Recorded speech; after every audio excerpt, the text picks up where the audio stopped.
president. He's got counter demonstrations of hundreds of thousands of people in the streets. Give us a snapshot of what's going on and how dangerous. Yeah, thank you, Steve. Yeah, South Korea is, in many ways, our most trusted treaty partner. They're part of the CHIPS equation.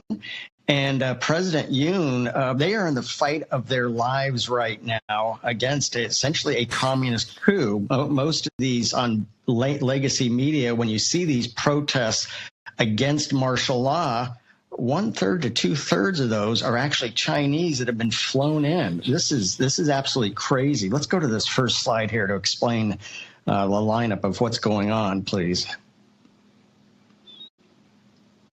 Here we go, Denver. There we go. So on your left, that's Lee, the leader of the Democratic Party. He's left wing. He's actually pro-China. He calls the U.S. an occupation force.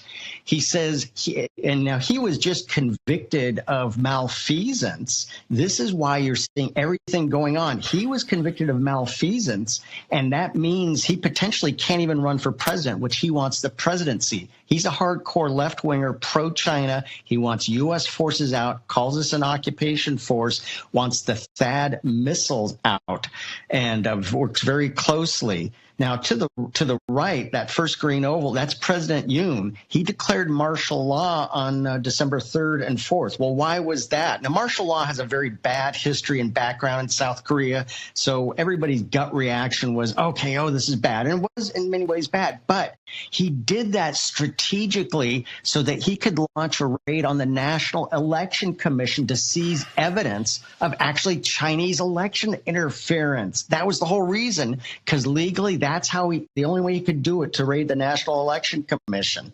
Let's go to the next slide, please. So what happened was, after that, there was a vote to impeach Yoon. Okay, so then the presidency passed to Han Duck-soo.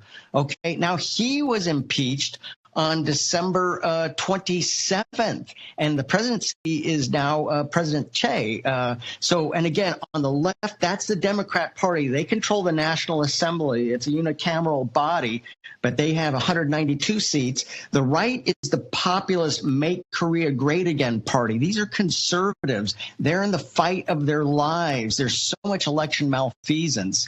They have 108 seats in the National Assembly. But that's what's going on. So there is huge gatherings now on legacy media. All you see is the impeachment. It's actually not like that. Let's see the next slide, please.